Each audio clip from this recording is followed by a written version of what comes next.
good. Senator Paul. You know, I started and we mentioned, you know, some of the abuses from past FEMA expenses, but I thought it'd be good to go through a few more. Mr. Manning, have you read Senator Coburn's report? Yes, I have. Okay. Well, here's one. This is Montcalm County. This isn't from his report. It says the United States is fighting terrorism one snow cone at a time.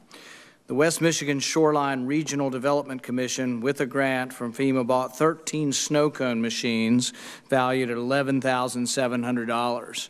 That would embarrass me if I were in charge of any of this money, and I would want to respond and do something about that. I think most people saw this when this was in the news, the Halo Counterterrorism Summit in 2012 in San Diego with the zombie apocalypse demonstration. 40 actors dressed as zombies did some kind of simulated terrorism thing. The cost, I think, was offset by grant money from FEMA. That, I think, would embarrass me also if I were in charge of any of this money. But I would want to know something that had been done about it.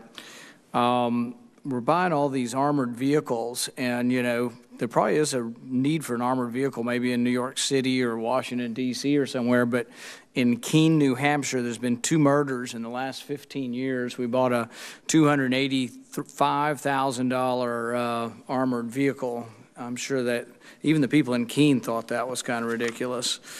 Let's see. Montgomery County, Texas, got a $300,000 Shadowhawk drone with UASI dollars. I'd be a little concerned about not only the expense of it, but what are our rules with regard to how that drone's being used.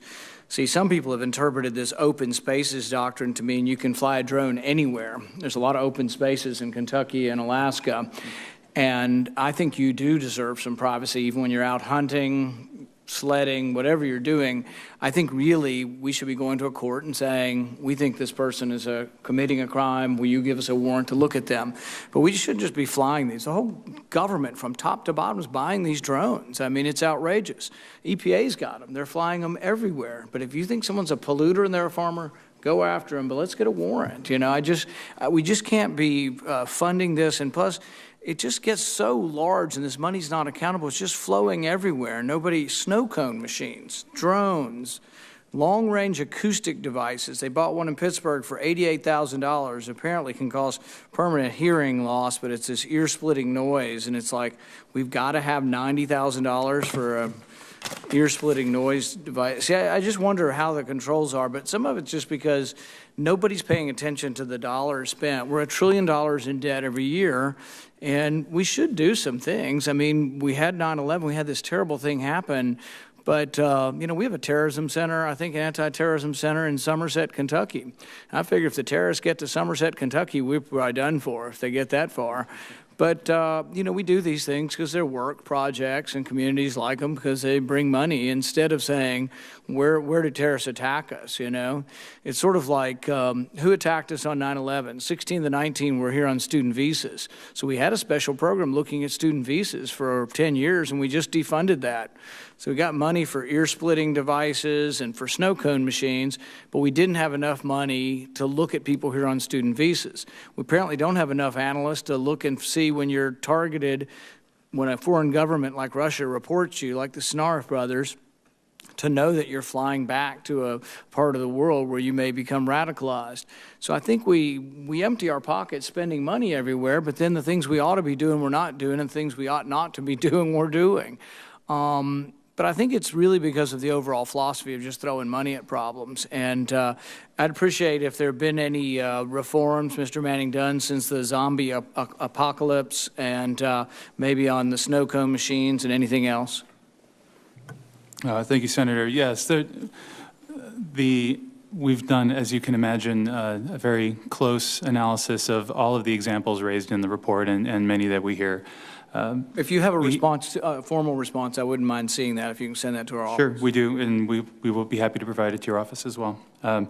There are usually, as you would imagine, reasons for those. The ice machines were Well, intended for exactly that. As anybody who's been hospitalized will probably recall that they're often given ice chips when they're recovering rather than water, and the idea was to shaved ice in large quantities for heat response. But nonetheless, we have processes in place to scrutinize both the equipment that's being purchased, but more importantly, what we have in place as a grant program now and what we propose going forward would eliminate those kind of acquisitions, because we're talking about defined capabilities, a particular number of individuals with training and certain equipment that's defined as a typed resource to be able to achieve, and much less of the kind of more vague this is something I think might be useful, so I'm just going to go ahead and do it, as we might have seen in the past. But I'm not sure why we send any money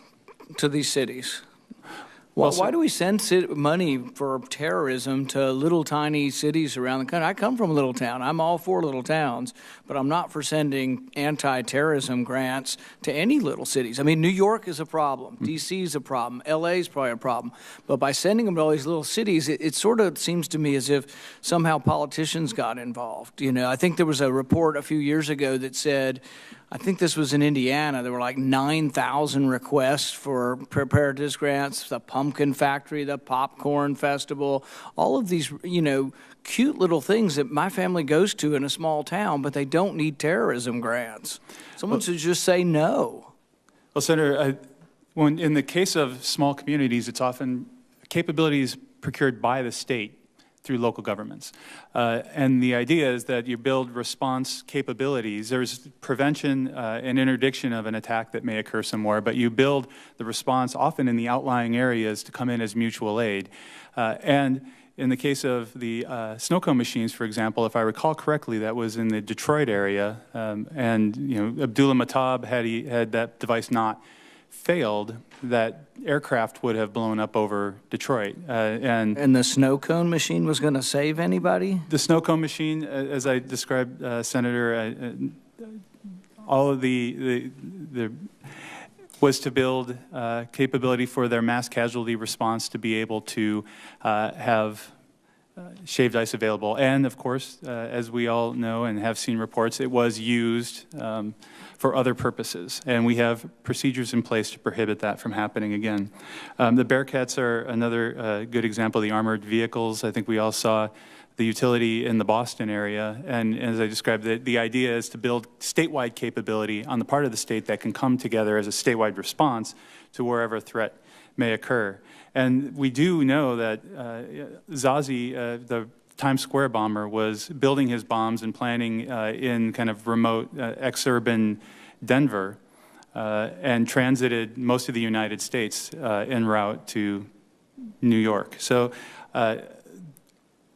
our grant program going forward has a much, what we propose is a more constraint on capabilities developed against specific identified threats and hazards that we have all worked jointly on identifying. Mr. Manning, can I ask you a question? Would you mind submitting this, and then we'll end this panel here, but would you mind submitting, I think the point, and I think Senator Paul's making is, you know, how are these expenditures managed? What are really the capabilities and needs? But you're also indicating that you have a newer approach to how you're dealing with the grants in the future. I'd be very interested if you could do this. I'm very visual.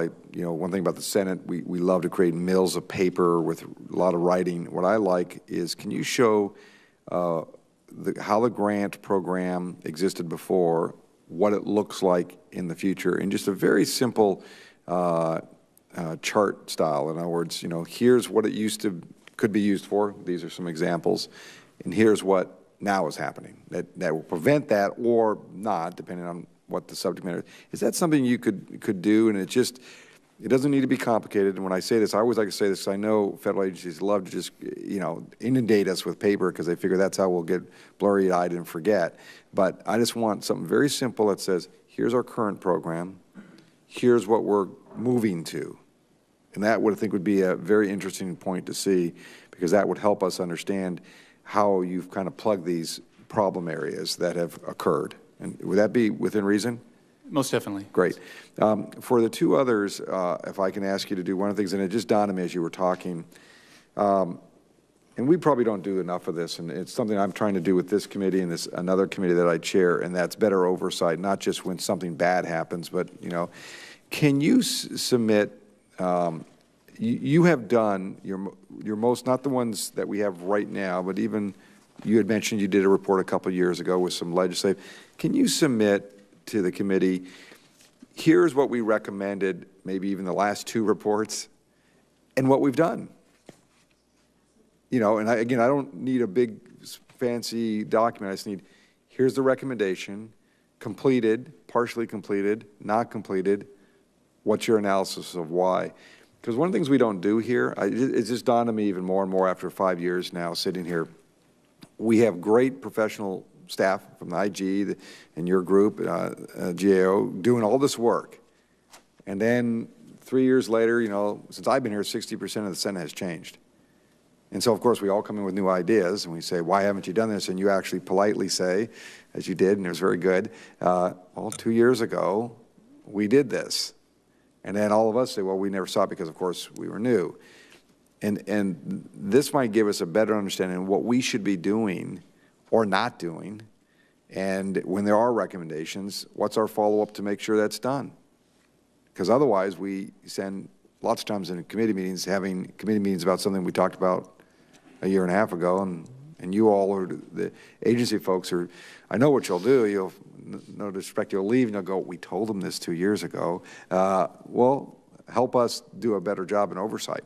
And so if you wouldn't mind doing that, and you select, I mean, I would say the last report or last two, whatever you feel is more relevant, because if it's 10 years old, it may be, you know, times have changed quite a bit, but something that just says, here's what we recommended, here's what happened, and even if you can show what agency or us, you know, the elected body, was supposed to be doing something. Would that be okay? Absolutely. Great. Thank you all very much. I appreciate your time, and thank you for being at the panel here. We do have another panel that's, if they're ready, we'll do a little switch out here.